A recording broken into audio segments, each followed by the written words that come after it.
Hey everybody, hope you're doing well. I'm going to do a commission today, just a 12-inch canvas with rainbow colors. I had done another for, I don't know, probably 3 or 4 weeks ago over a handle of a faucet inspired by Tammy Anderson. I'm going to do it again today and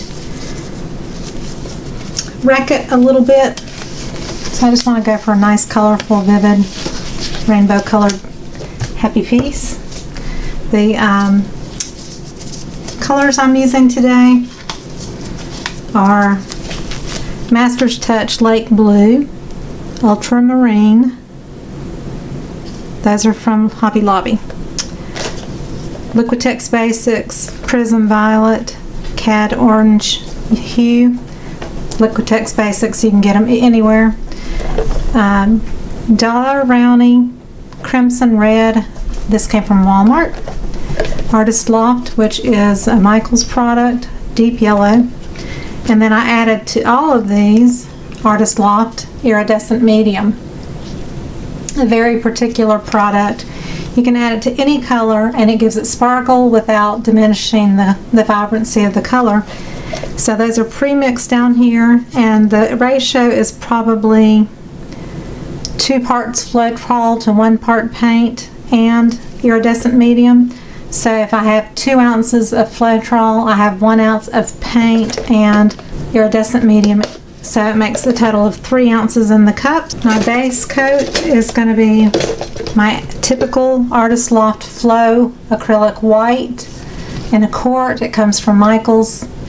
And you do need to mix your Floetrol with it and then add water because it is super thick. And of course I use Floetrol. I usually keep the gallon, but this is just easier to maneuver on my table.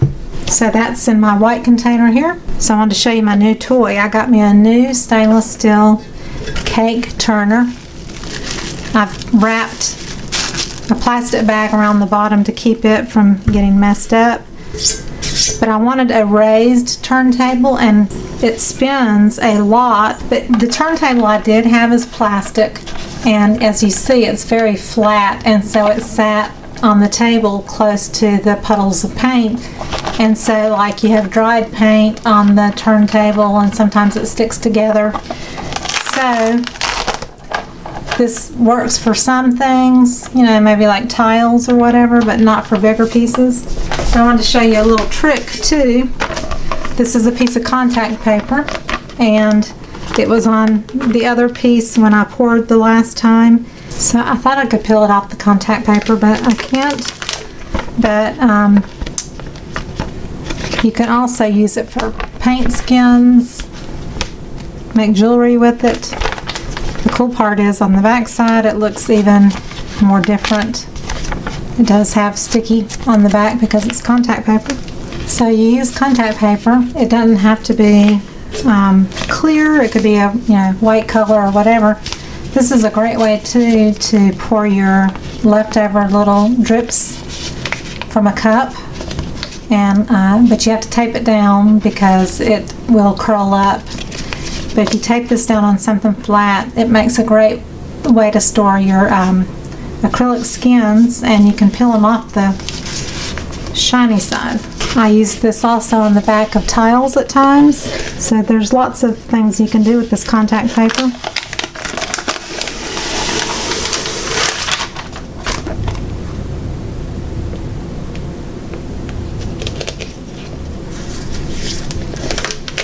So I'm just going to cover. I cut it a little bigger than the circle. Just going to cover the stainless steel to keep it from being like really wet and messy. But if you put your paint drippings on the shiny side of the contact paper, the pull-off paper, it makes a great way to have skins for jewelry. So I'm using a 12 by 12 canvas. I've just got a couple of little pieces of frog tape just to hold it in place. If I do spin it, I'm not sure if I will or not.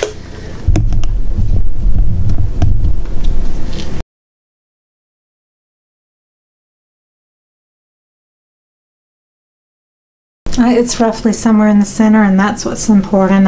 It doesn't have to be perfectly centered because I'm going to rack it anyway, just meaning that I'm going to run my finger through it or a popsicle stick or something to make it not perfect, unless it ends up being really perfect, which it didn't the last time.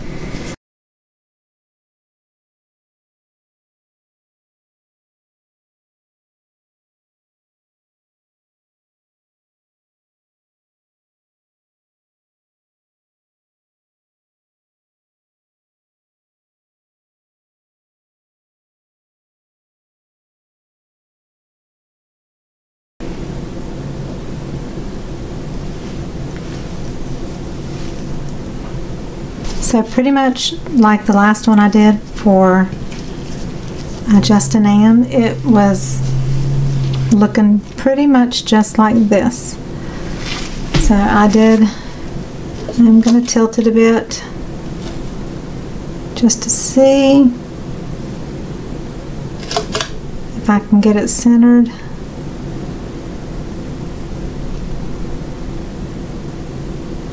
But remember, I said I was going to rack it, right?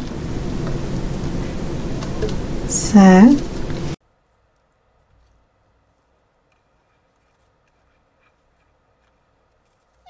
I think instead of spinning it, I'm going to tilt it.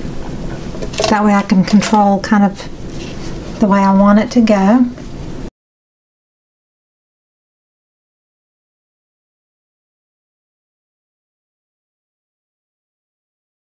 And now I'm going to let it shift back. All right.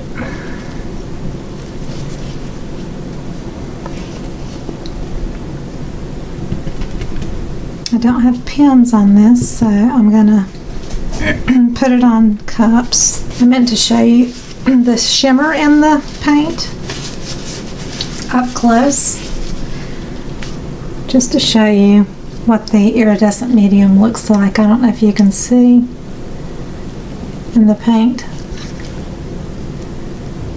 You can see the sparkle.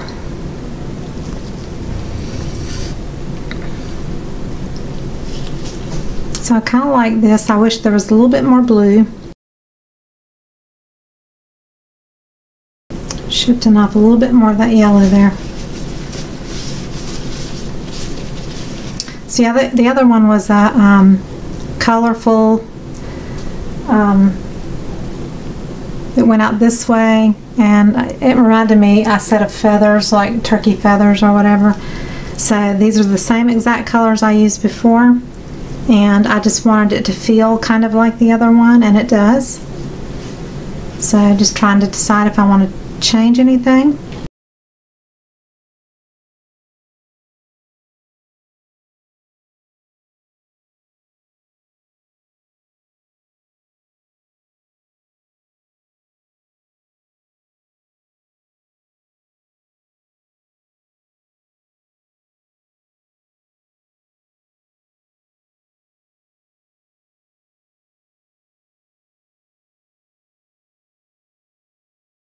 I say play with something until you get it where you like it, where it feels like it has good composition.